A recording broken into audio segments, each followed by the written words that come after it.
Everyone, Gian here. Our Bible verse for today is all about Psalms 96:9. Worship the Lord in the splendor of His holiness. Tremble before Him, all the earth. God is the most terrifying being. Why? Imagine mo, God is holiness. Kaya nga po yung isang tao yung pinilit niyang protektahan, alagaan yung seat of God. Pero, nung nahawakan niya yun, automatic sinunog siya ng God. Why? Because he forgot the holiness of God, that no one allowed to touch him. Kahit nga yung mga angel meron silang tatlong pakpak na kung saan protektado sa kanilang mata, sa paa, at yung kanilang paglipad. Every time that they worshiping God, that you are holy, they cover their eyes kasi para sa kanila hindi sila makatingin sa ating Panginoong Diyos kasi God is holy. Ganun ka-powerful po ating Panginoon Diyos na kung saan dapat andun yung we feel tremble every time that we talking to Him. Why? Because hindi lang siya basta-basta isang boss na kung saan boss ng karamihan, no. Boss ng 70 people, no. May-ari ng company, no. He is the one who create all things here on earth. So, the Lord of the Lords and the ultimate creator, kumbaga pinaka sa lahat. Kaya dapat, kung meron kang dapat katakutan, hindi yung mga demonyo, hindi yung mga spirit, ang ating Panginoon Diyos, because He is the powerful sa lahat ng nilalang dito sa mundo, creator dito sa mundo, because He is the one who created what we saw right now, na kung saan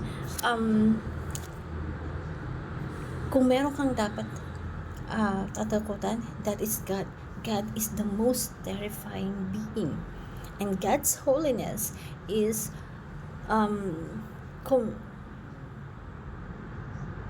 kumbaga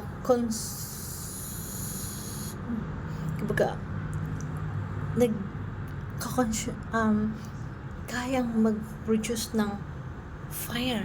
Ganun ka-powerful yung Panginoon natin. So, automatic on the spot, pwede kanyang sunugin na lang.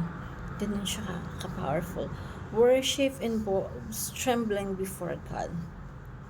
So, dapat yung tipong kapag ikaw yung nag-worship ka, hindi basta-basta na lang makapag-worship ka o sa ulo mo yung pagdadasal mo because you are talking to the Creator of all things. So, dapat andun yung may respeto, andun yung nagtitremble ka talaga, yung nanginginig ka talaga kasi hindi lang siya basta-basta And anytime, pwede yun niyang gawin, yung gusto niyang gawin sa'yo. And let's be mindful that God's holiness, lagi natin tatandaan yon kung gaano ka-holy yung God. Kasi even nga yung mga angels hindi sila makatingin because God is holiness. Tayo bilang tao minsan ang kapal pa natin magsalita sa Diyos kapag mayroon tayong gusto sa Kanya or meron tayong gustong pag galit tayo sa Kanya, sinisisi natin siya sa mga nangyayari sa buhay natin. Dapat hindi. We have to feel and we have to feel terrified kasi hindi basta-basta yung kausap natin.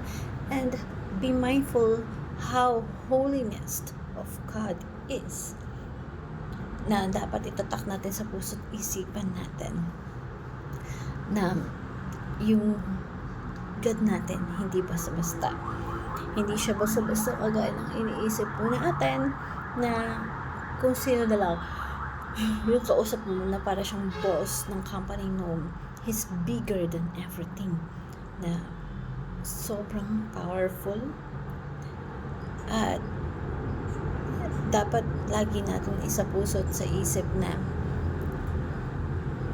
wala kang dapat katakutan na iba kundi siya lang, kasi siya lang ang merong authority and power sa buhay na meron ka ngayon, na dapat mong ingatan. Kasi kapag hindi mo iningatan, automatic pwedeng siya mag-consume ng fire. Kunin na lang niya sa'yo yung buhay mo. So, hope this verse you will learn a lot. Thank you everyone and God bless.